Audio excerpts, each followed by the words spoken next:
Welcome to the Andy Ruther Show. Here is your host, Andy Ruther.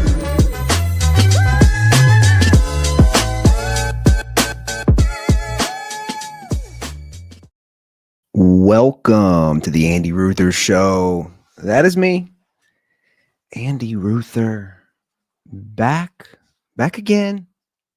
What is this, episode 41? Here we are, guys. Here we are on this cold and windy March day here in Cincinnati, Ohio. I hate this. There's nothing worse, I should say, than like when it's cold and rainy and windy. It's just bad energy. But I'm getting that out of the way. Getting the bad energy out of the way because we got some good energy. We got some good energy for the baby. We saw a baby chiropractor today. Yeah, that's a thing. It's a thing. It's a white person thing. It's a thing. I didn't know they had a chiropractor that specialized in babies. I almost feel like it's like a Disney movie, a Pixar movie, Baby Chiropractor. But yeah, man, we like our little girl Molly. She's about 6.5 weeks old now. She has been struggling. I've talked about it.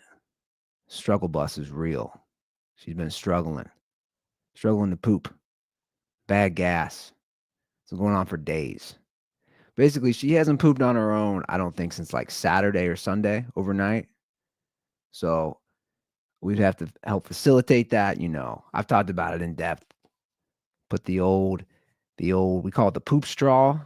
It's like the windy baby. What is it? The baby Frida thing. You stick it in her ass, and then it helps her poop, helps the gas. But she hasn't got on her own, and my fiance's been freaking out, and she's had such an anxiety. And or you know, you can Google everything, and you talk to the doctors and all that. And actually, I put it out on Twitter. I put it out on X. What I do on Friday. I said, basically, what's happening? And I said, any recommendations? And so one of the recommendations actually was a chiropractor. And I was like, they do chiropractors for babies? Babies? Like old baby chiropractor? And then her friend, Brittany's friend, had this chiropractor work on her baby, and it helped with the constipation. It helped with the gas. And we go, right? And it's like everything you would imagine. And Brittany's like, I don't want you being negative. Like, this is like, this is like some foo-foo stuff. I said, sometimes I think you don't even know me. I lived in Venice Beach for 12 years. There's nothing more like foo-foo and hippie than Venice Beach. I literally do sensory deprivations. I go in a tank, cut off noise, sound, sight. Literally, I do that to try to rechannel myself and recalibrate. I literally started doing that in Venice Beach at a guy. Shout out to Float Lab. His name is Crash. He goes by the name Crash. And she thinks I'm going to be like, oh, this is too weird. To be honest, I'm more holistic medicine than normal medicine. Normal medicine, you need it. But I think there's also other remedies, right?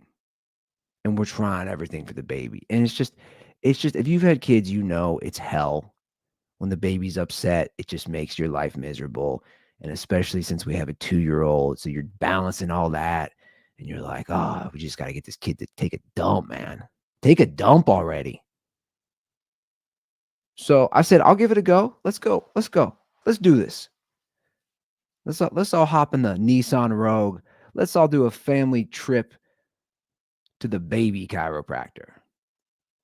And yeah, she was definitely I felt like I was back in California. I felt like I was in Venice Beach. But I learned a lot, and a lot of the things she said made sense. And of course, there's the stuff about energy and all that stuff. And I know a lot of people want to dismiss it. But I'm a firm believer in the mind-body connection. And she talked about the baby's first moments and little girl had to go to the NICU and how that all affects the nervous system. And she couldn't breathe on her own. So she was in the NICU. And then that builds up in the body and then it affects the gas, all this stuff. I'm like, she's got a point. She's got a point. Also, can I buy some weed? Can I get an eighth? Can I get an ounce? You got any edibles? Because I know you do them. You're a baby chiropractor. I know you do them. But she was doing all these things, and our little girl was chill and she was relaxed, and she gave us all this advice, and she's easy to reach. Shout out to Dr. Terry at Balance Chiropractic Bellies and Babies. Again, if you would have asked me like 10 years ago, yeah, maybe probably even 5 years ago. No, not 5 years ago, but like 10 years ago, hey man, you're gonna take a baby to a chiropractor. I say you were crazy. But here we are, man. Just trying to fix this little girl. And shout out to the people who said go to a chiropractor. Shout out to the people who gave any recommendations, because you know what I'm going through. And there's always different recommendations and they say all these different things. I just didn't think that a baby chiropractor existed. And again, it's everything you'd imagine. We walk into this old house in East Walnut Hills in Cincinnati, in a suburb of the city. This old house. The second floor is where the baby chiropractors are. There's only one. There's not like a whole crew of baby chiropractors. But yeah, man, like that, you feel the vibe in these places. You feel the energy. Again, it just brought me back to Venice Beach, all that hippie stuff. And I think it's going to be helpful. Our girl was chill. She was relaxed. And she's upstairs. I can hear her crying a little now upstairs. But hey, man, here's the thing when you have kids. You do what you got to do. That's why I'll never laugh at anybody. It's like, you got to do what you got to do. I hear parents be like, dude, I'll just drive for hours. My kid won't shut up unless I put it in a car seat. Just drive for hours. Just racking up the miles in the car. You do what you got to do to get some sleep. So if I got to take my baby to a baby chiropractor, so be it. I know people are going to give me shit. I know my brothers probably will. I know people think it's weird. Oh, that's whack, taking a baby to a chiropractor. But here's the thing. Our pediatrician, what are you doing, man? What are you doing? Well, this is normal. And I'm sure a lot of this is. They'll just say, oh, this is normal. Relax. Here, take this. And that's the thing. They gave us a prescription for something. It didn't help. See, that's the difference. I think you need a balance between like pharmaceuticals and your traditional medicine, the westernized medicine, and like holistic, and try to find a balance. That's kind of my approach. Right? Mind body connection. It's like if you're having a bad day, go for a run, go outside, go for a walk, go exercise, go play pickup basketball. Just do something. You'll feel better mentally, which then will make you feel better physically. So I'm just trying to, it's like, what do you do for a baby though? You can't just be like, hey, baby, you got gas for 6 days. What are you doing? You haven't taken a dump in 6 days. What are you doing? So yeah, we went to a baby chiropractor. And I'll do it again. I don't care. I'll do it. Not even that expensive. Dr. Terry knows what's up. She was chill. I was like, how did you get into this? How did you become a baby chiropractor? I got so many questions. I was like, I'm thinking in my head, I'd love to have you on my show.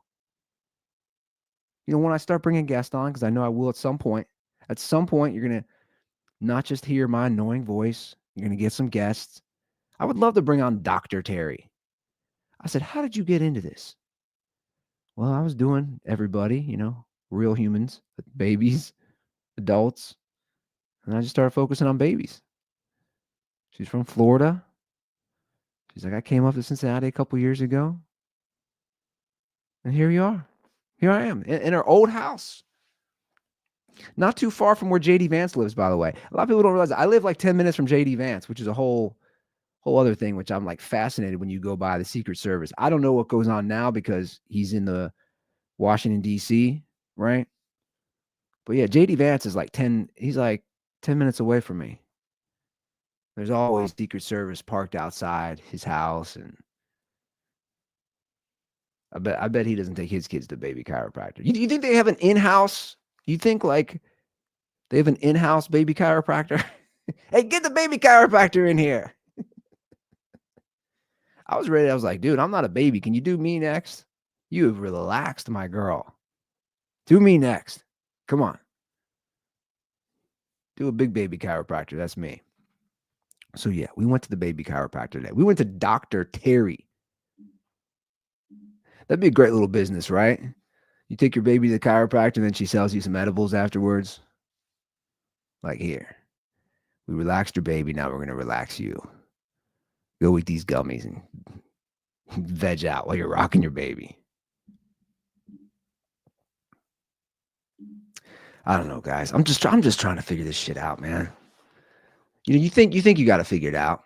You don't. I was like, oh, this kid number 2. I've been here before. We got kid number 1. We're going to do this. I got kid number 2. Nope. No, you don't. You're just trying to figure this out and balance all this stuff. I was like, over the weekend, I was so detached. I even said it to Brittany. I was like, I'm so detached right now. I just wanted to focus on stuff I had to do. I didn't want to deal with the baby. It was pretty dick, to be honest. It was selfish. I was like, I got to get over that. Because the baby would not shut up. And she was gassing and she was crying. And then she couldn't poop. And then we had to stick that thing in her ass. And then it just was a cycle. You know, you just fucking nonstop. But anyway, we're making it through. We're doing it. Making it through. I was messing around. See, here's the thing. When you have a baby, you're just messing around on your phone all the time. And I was just messing around looking at stuff. And I stumbled across Ask Men on Reddit. I was like, I don't want to get too bogged down on political stuff or all that stuff because, you know, that's just a rabbit hole and they just want you divided and they want the fighting and all. I was like, I'm going to try to avoid that and just search around on the internet. I'm just messing around on Reddit, just looking at stuff. And I came across Ask Men Anything. I was like, I'm going to read some of these. I haven't even really looked at some of these. I was like, I'm going to read some of these on the next episode of the Andy Ruther Show. So again, it's just Ask Men Anything on Reddit.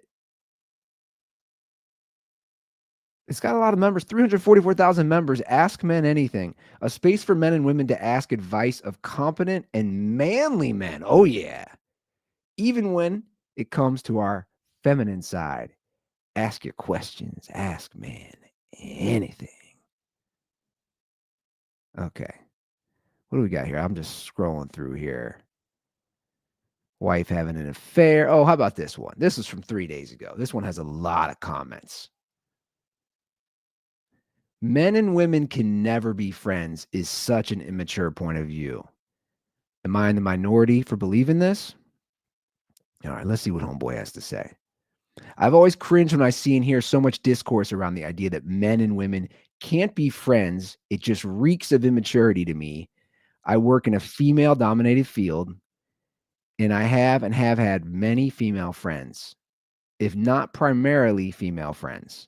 The notion that I'm just lying in wait to, in quotes, make a move is ridiculous. Like touch grass. If you can't interact with other people as just people without being blinded by the opposite sex or gender, then you must live in a treehouse with a no girl zone allowed sign above the door. With a no girls allowed sign above the door. Sorry. I live with my partner several years. She has male friends. I have female friends. We're both adults. Okay. Look at it. This age-old question. Can men and women be just friends? Or more importantly, can a dude just have female friends? Is that normal?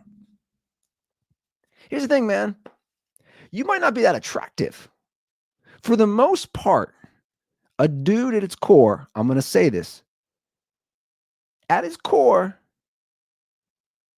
is trying to bone. Like, I'm breaking it down, just basic biological male. His female friends, most likely he'd probably hook up with them. So I don't necessarily agree with his stats. Now, look, I actually work being in content creation and some of the work I do for some of these companies. the marketing field is mostly female. It's mostly like all female. And I'm friends with some of these women outside of the work. Like, you can be friends with them. But I'm just saying, like, I look at my history, high school, college, post-college, like, girls I'm friends with, at the end of the day, I'm like, yeah, I'll probably hook up with her if an opportunity was presented. Now, look, there's different parameters around this. But if you're a single dude and you're not in a relationship, even if she's not that attractive, if she made a move, I bet 9 out of 10 dudes are hooking up with her. I'm debunking this guy's theory that you can just be. I think it's really tough as an adult to just be friends with somebody. I do. Male and female. I'm not saying it's impossible. I think it's difficult. I think about myself. I think about, okay, there was this girl in college. Here's a prime example. A girl I knew from high school, ended up going to the same college as me, St. Louis University. We were friends. She wasn't anything attractive. She wasn't anything special. Just an average looking girl. Nice girl. We were friends again from high school. She went to one of the all girl high schools in Cincinnati. I went to one of the all boy high schools. We ended up going to St. Louis University together. Never in my life, ever did I think of anything sexual with her. Ever. Ever. Cut to a drunken bar night, senior year, college. We're hanging out. She's drunk. I'm drunk. We're 21, 22. I ended up going back to her place. We ended up hooking up. And again, like, I wasn't even into her. I wasn't even ever into her. We were friends. She literally used to take me back to Cincinnati. She was my driver. I didn't have a car in college. She would drive me back to Cincinnati from St. Louis. Every time we come home for Christmas break or Thanksgiving break, all those things. She was my ride. Never once, no lie, did I think, oh, I'd love to hook up with her. Because she just wasn't anything special. She just wasn't my cup of tea. And then one night, poof. I'm wasted. She's wasted. We're at the bar. I ended up back at her place. We probably got some late night Del Taco that was right by campus. We probably crushed some quesadillas, some tacos.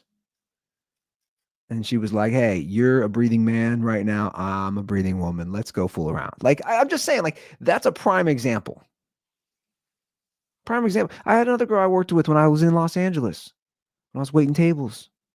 Same thing. She was attractive. We were friends, and everybody's like, oh, you guys are going to hook up. You guys are going to hook up. And I was like, no, we're not. No, we're not.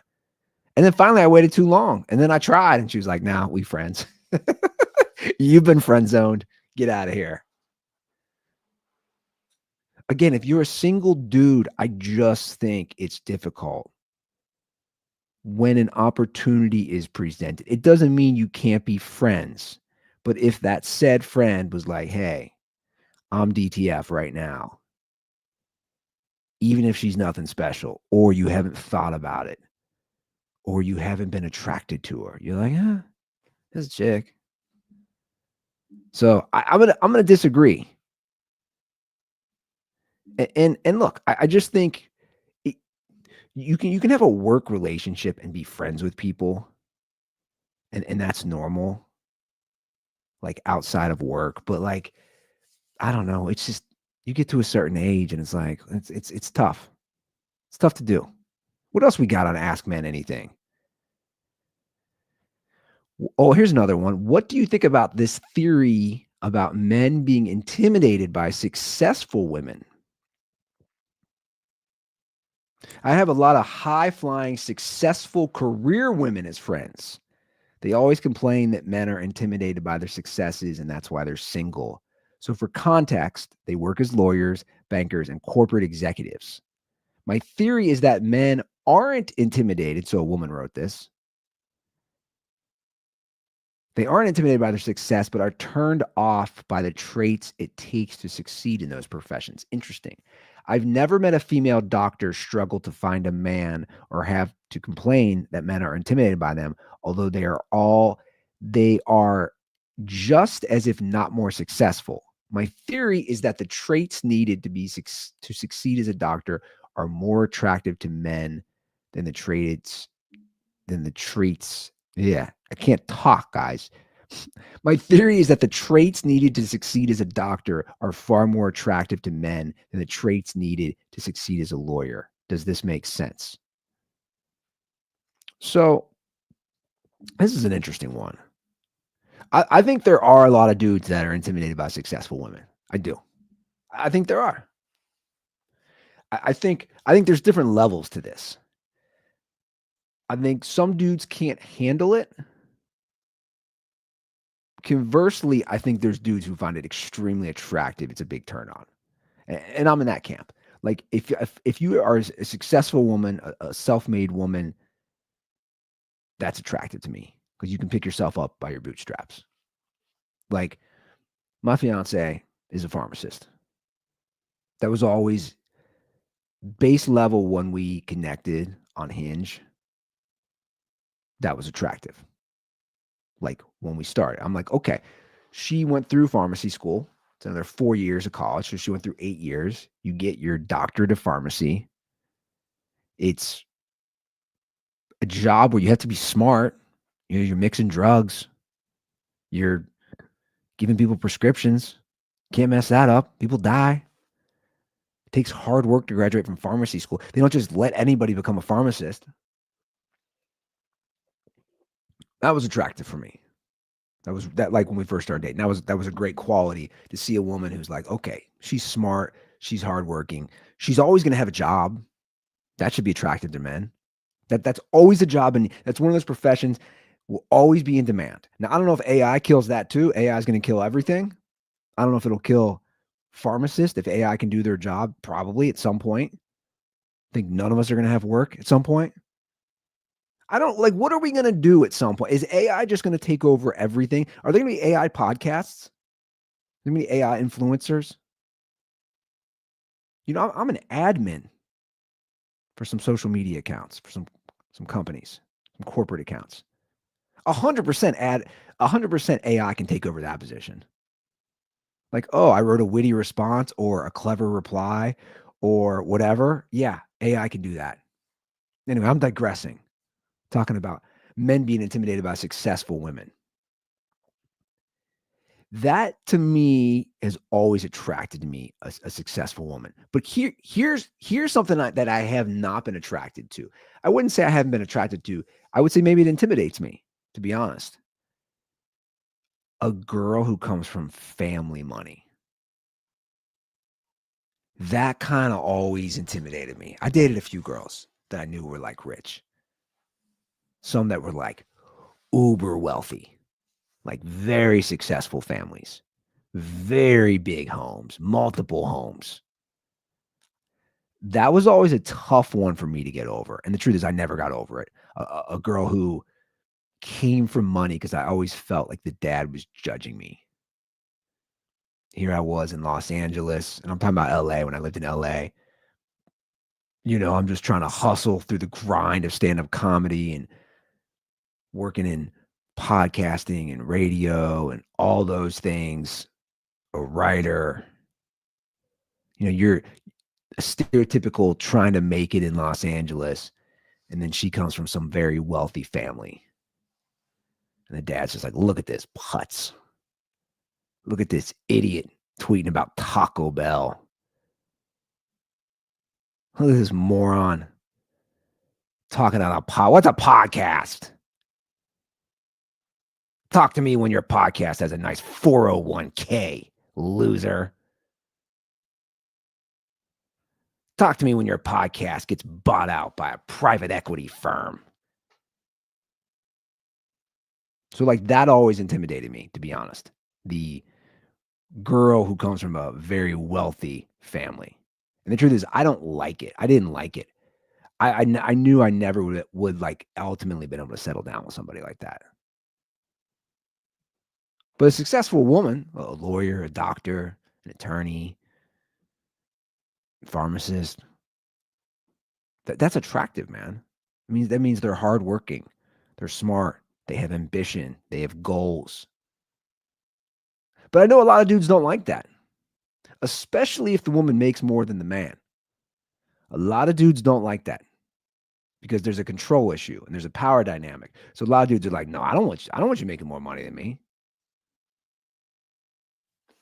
I'm like, make all the money in the world. But I'm also like, oh, you come from a rich family and you're just gonna get a big inheritance. I got guilt with that.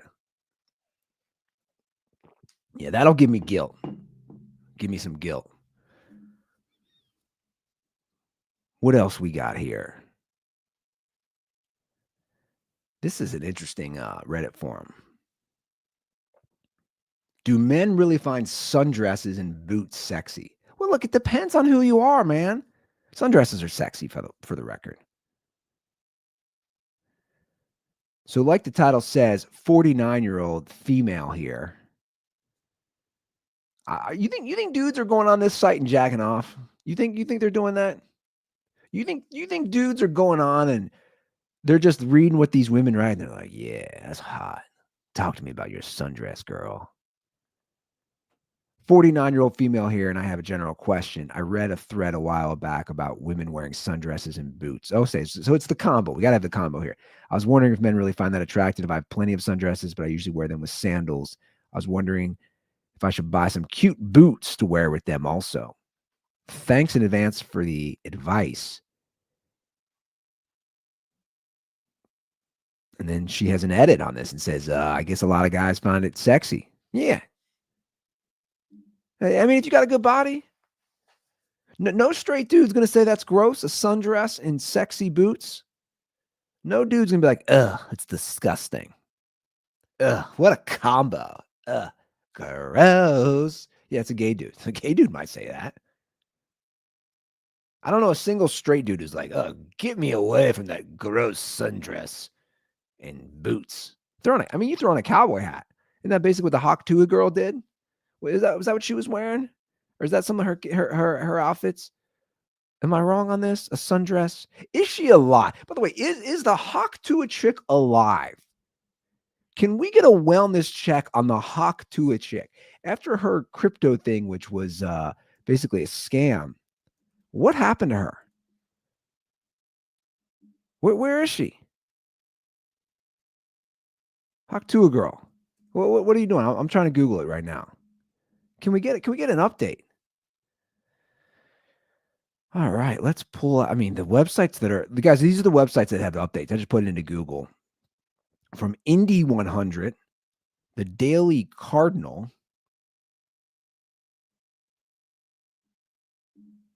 Okay, this is from the Indy 100. Seems like a great website. The title is, Where is Haley Welch? Hawk Tuah girl has completely disappeared since crypto controversy. Haley Welch, best known as the Hawk Tuah girl, has mostly disappeared from the internet since the end of 2024 after her cryptocurrency completely bombed, leaving fans upset. There hasn't been a post on Instagram from Welch for 5 weeks. The last post from her was on December 20th, and there hasn't been a new Talk Tuah podcast since December 3rd. Yeah, so it's been a while. It's been a long time. There's lawsuits. There's all these things going on. So I'm perusing through this. Like, is she still alive? Where's the Hawk Tuah chick? Is she being held captive at Epstein Island? Where is she? Where's the Hawk Tuah chick? Was she an industry plant? There's some theories that she was an industry plant. Love using that term, by the way. Ever since it became a thing, from Cat Williams talking about Kevin Hart, and now everybody does it. Talk about industry plants. Like, was she an industry plant? I don't know what the end game is of her being an industry plant, but she's MIA. Can I get another update here on the Hawk Tuah chick? There is articles. Yahoo has an article. What's this one? Hawk Tuah Girl and I are becoming pool reporters? What? Somebody wrote some what is this? Some satire? What is the Daily Cardinal?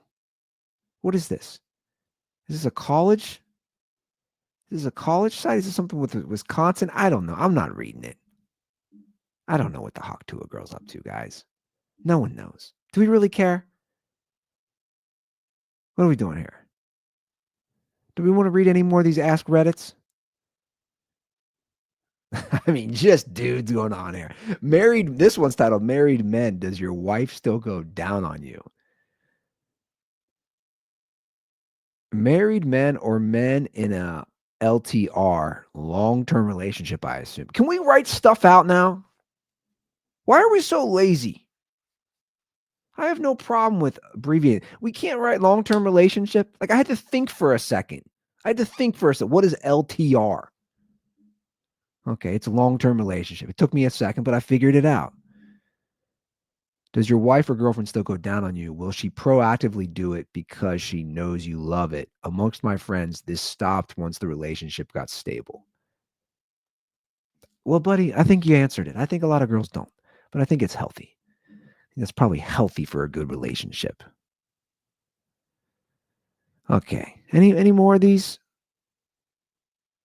Any more of these? There's just some interesting ones. Do I suck as a wife? Okay. We'll do this one here. Oh, we're back to the primary breadwinner here. Okay. I have been married to my husband for 17 years. I'm the primary breadwinner and have always been. I've never liked cooking or traditional roles. My husband has always cooked and does the laundry. I don't like that type of work as it gives me anxiety, so I supplement my deficits with frequent sex. He never really complains, but I wonder if this tactic is acceptable to men. Sometimes I just elicit a sexual favor knowing that I don't want to do the laundry. It's kind of like a distraction because his love language is physical touch. When he is sexually satisfied, he doesn't seem to care about the workload. Do I suck as a wife? Is this manipulative? Hell no. Are you kidding me? What dude is complaining about that? You make the money, you're the breadwinner. You're giving him sex. What's the laundry? First of all, I don't know why she hates the laundry so much. I think the laundry is kind of therapeutic in a weird way. I do the laundry in my house. That's my house. That's my house. Well, she's on maternity leave now, so she's been doing it. But like normally, I do the laundry in our house. I work from home, right? So I do the laundry. She works 8:30 to 5. She's a pharmacist. She works 8:30 to 5, Monday through Friday at University of Cincinnati. I do the laundry. I do the cooking. I'm that dude. Like this is my relationship.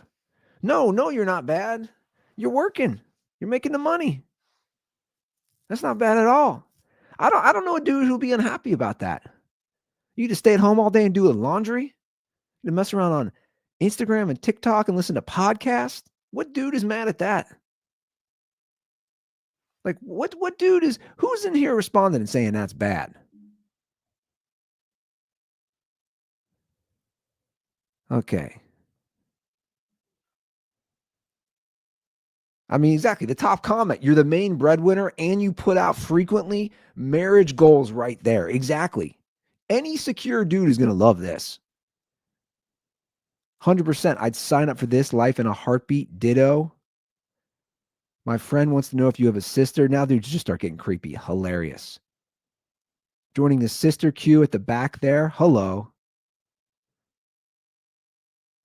Who'd want a wife like that? The 4 billion men in the world proceed to form an orderly queue.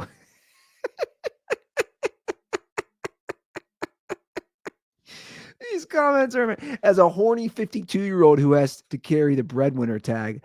I'd love to let you make the cash and bone. House would be spotless and my dick would be hard. Man, this took a turn.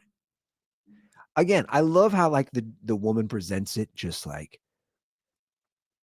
completely non-sexual, even though she's talking about sexual stuff.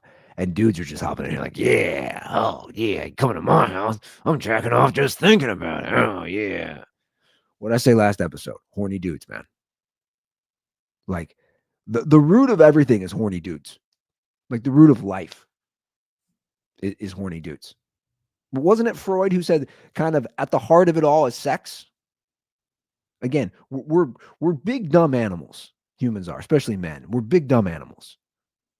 Like at the heart of it all. So I always had a theory that I said, I don't even think I had a theory as if I'm some interesting guy with this breakthrough theory, the Andy Ruther breakthrough theory.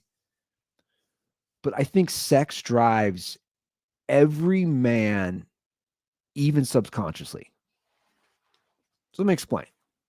I've said this forever. And I've actually had so many conversations with women about this, especially like female comedians when I was doing stand-up comedy. Okay. Here's why. Even when a man's not thinking about sex, he's thinking about sex. You want a good job, you want a good car, you want whatever to get the girl, right? Which is kind of like nothing new. I think most people know that, right? So you want all those things to get the girl, to get the hot chick, whatever it is. But this is the analogy I always used. If a guy could sit in bed and binge on Netflix and streaming and all, if you could just sit in bed and be a fat ass, not leave his bed and just have pizza delivered and DoorDash showing up and just binge watch show and binge watch food or binge eat food. And if he could still get laid, I think a lot of guys would do that. They wouldn't have motivation to get out of bed. They just would sit there in their own filth and grossness and just be fat and watch all their shows and watch all their movies if a girl would still come over to hook up with them. Now, conversely, I don't think the same would be for women. I've always said that. If a woman could just sit in bed and binge watch on the Housewives and all the stupid reality shows and be fat and also have food delivered, I think women would still have motivation to get out of bed. Because to me, at the end, like at the end of all this, at the core, I should say, is sex. And I think that's how men operate. Doesn't mean you always have to act on it. I just think at its core, it all goes back to sex for men. The jobs you get, everything you do in life, whether it's financially, emotionally, all that stuff, I think it goes back to that. The same reason the joke is like you just want to sleep after you have sex, right? Because you're relaxed. And it happens, right? Who was it? Cat Williams used to have a great bit. Was it Cat Williams? Somebody had a bit about making a bad decision. Like if you're going to make a big decision in life, just jack off. Because it gives you clarity, right? You have a mental clarity because you just had a release. When I was in LA, I used to say the same thing about like inviting a girl over. Like a girl, you're not sure if you want to have over, you don't want to deal with. Like it's a I don't know, it's like a bang buddy, but then you don't want to hear her talk afterwards, or she's ranting about her job, or that her mom and dad just updated the living room at their house in Palm Springs, and look at the tile that we put on in the guest bathroom, and you're like, oh, I don't want to hear about that. I just want to get laid. I don't want all that extra, right? You just extra. I don't need 1,000 toppings just give me the burger. I used to always say, if you don't want to deal with that, just rub one out real quick. And then you'll be like, oh, I don't want to have her come over. Oh yeah, I'm not, yeah. Sarah's not coming over today. No, I don't want to hear about her vacation down in Destin, Florida, and how annoying her sister-in-law is, and how her nephew has autism and she's battling. It's like, yeah, you don't want to deal with that. So like the smart move is like, just rub one out, man. No, if you can deal with it, yeah, go for it. again, it's just we're different. Mental clarity. It goes back to sex. That's all I'm saying. So I don't know how I got down this rabbit hole, but looking at the Ask Men Reddit, like that woman is like she's like numero uno for all these dudes, all these horned up dudes out there. So I was also seeing some stuff, and I've seen this for a while now, about Las Vegas, which former Las Vegas resident right here. I did my time, as I say. I did my 2 years in Las Vegas after college. So I've been seeing a lot of stuff on Twitter about people saying it's like taking a turn down. A lot of people aren't going and it's empty. And I'll send this to my friends. My friends, a lot of them travel for work and they go there. I haven't been to Vegas in 5 years, but I used to go all the time. I lived there and then I lived in Los Angeles. And the best thing ever was that you could just hop in your car, right? On a dime. That was such a cool feeling. You see it in the movie Swingers. You see it in The Hangover. You see it in these movies where you just get in your car, which was a great thing. It was a great thing because it was affordable. You're like, I'm just going to go to Vegas for the night, blow some money gambling, make some bad decisions, get bombed, go to the nightclubs, go to the strip clubs. That was always a cool thing. But they're saying like it's just not affordable. It's just insanely expensive. I saw this for Super Bowl weekend. Let me pull this bad boy up. Casino execs across Las Vegas are baffled and rattled by Super Bowl weekend falling off a cliff. Some are reporting losing days. Expenses exceed revenues, so they're losing money. Multiple days this week, as our fellow kids say, oof. And then with that screenshot is it's showing hotels and just like how cheap they are. Like you get a room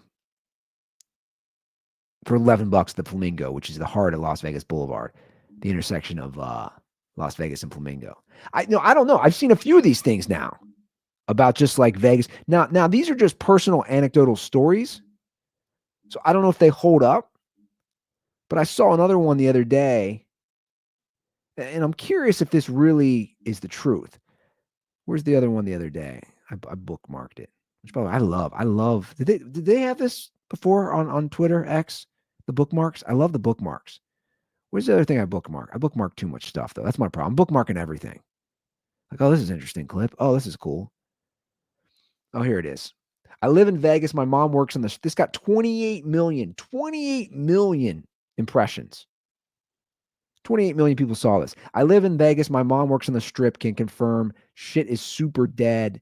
And the only people here are likely to have booked a while ago. Whoever comes for conferences and even these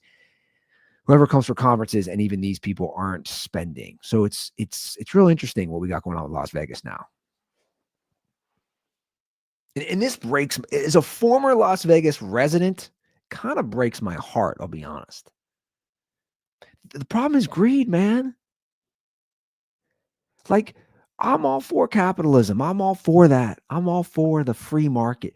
But at some point in any industry, dude, at some point, you have to chill out on the greed. It's for me, the big thing was that when I lived there, so I lived in Las Vegas summer 2005 through summer 2007, really aging myself here. When I lived there, parking was always free at every casino. Every casino parking garage was free, which I loved. And it was like that for a long time when I'd always go back and visit. It was always like that. I don't know when Vegas started charging for parking, but to me, that is like a total turn. Why do you need to charge for parking if you're a casino?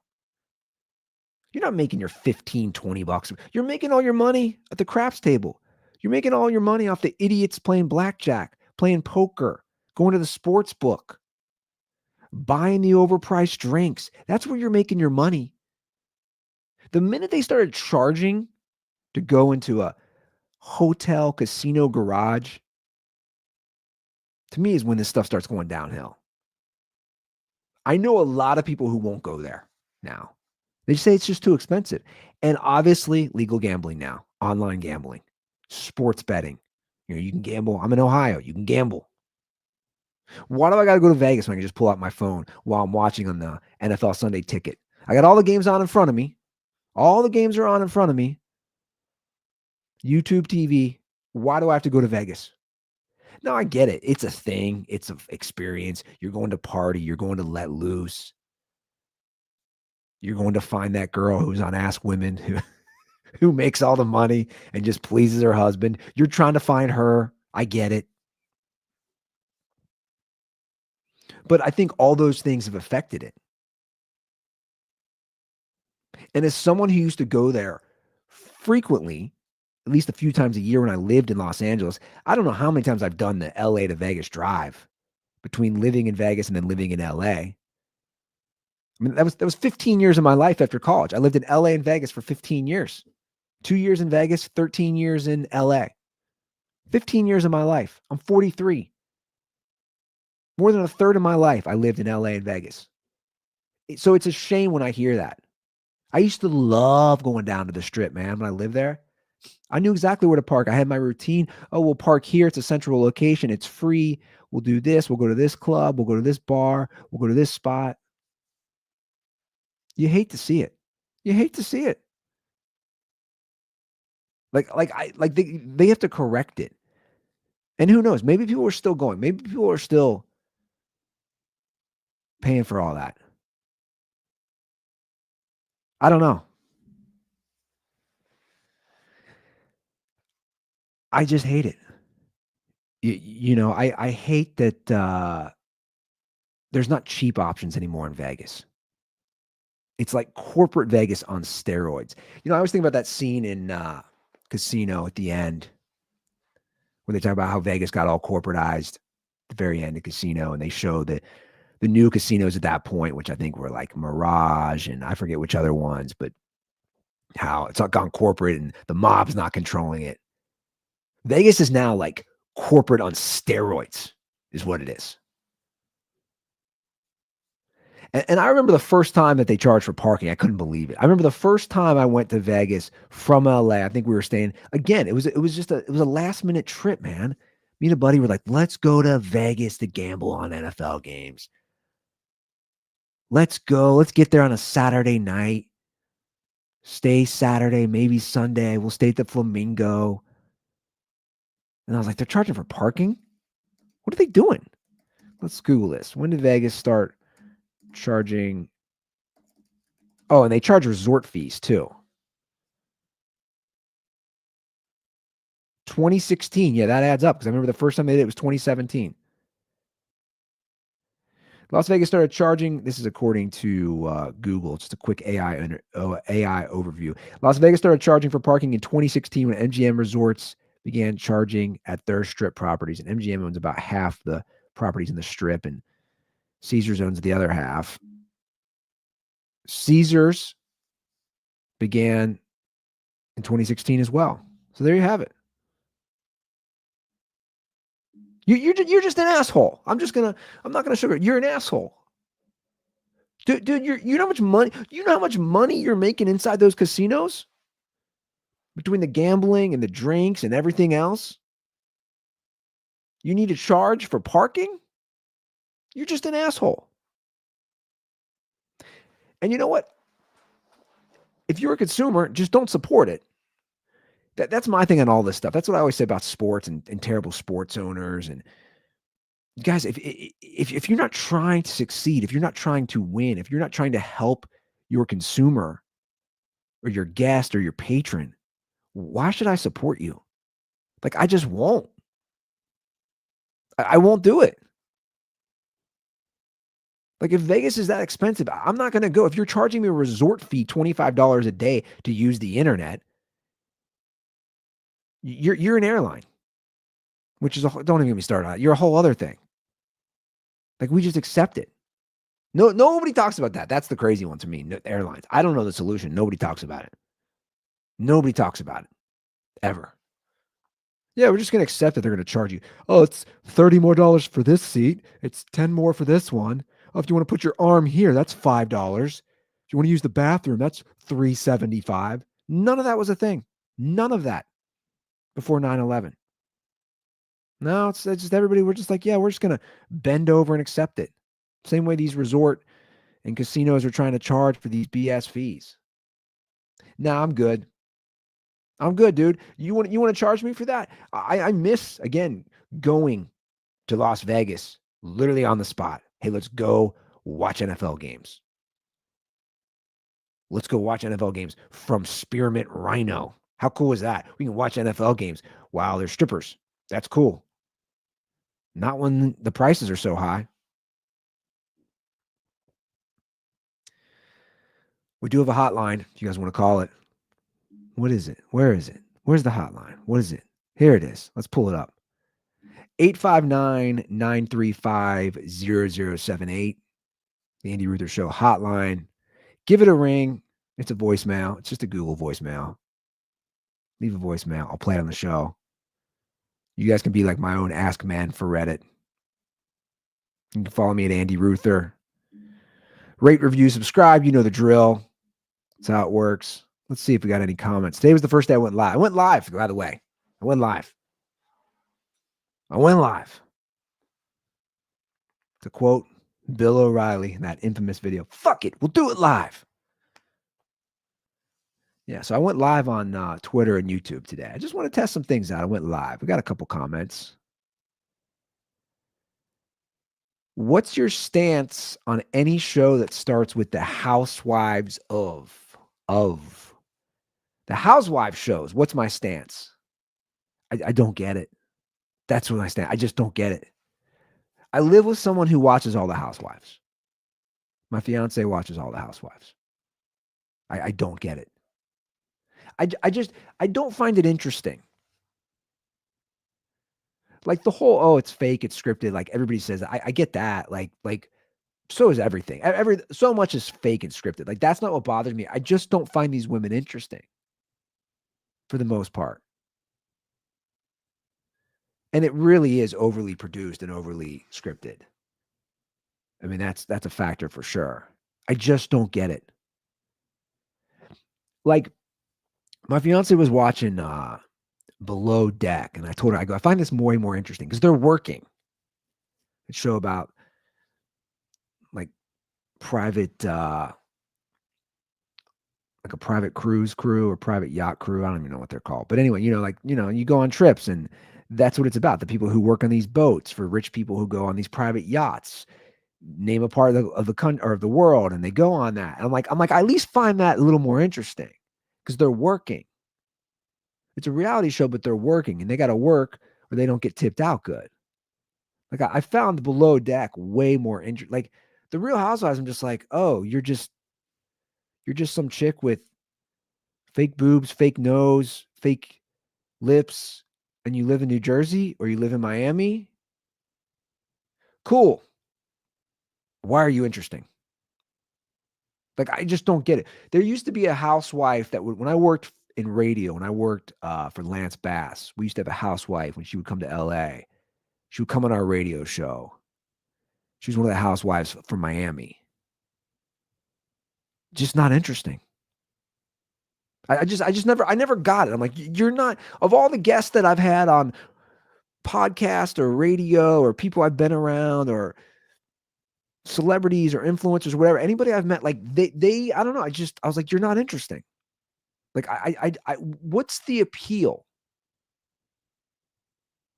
I don't know. I've always said they need to do like a housewives of chicks who aren't attractive, who don't have money. Like, do somebody like the Real Housewives of El Paso. And it's just like Mexican women working. like I don't know. Like like I would find, I'm like, oh, this is kind of interesting. Oh, they got real jobs. They're not just selling their lipstick line or their new line of clothes. Like I would find that interesting. So the Housewives, that's my stance. My stance is like, I would never watch it. Like that show, those are bad. That and the Vanderpump Rules, which again is always on in front of me. are just like, I don't get. I don't find those people interesting at all. Like, that's my take. You're not interesting. Anyway, let's get out on that, guys. Thanks for listening. Thanks for watching. New episodes drop every Wednesday. So if you want to subscribe, you know where to find me. All right, guys, have a great week. And as always,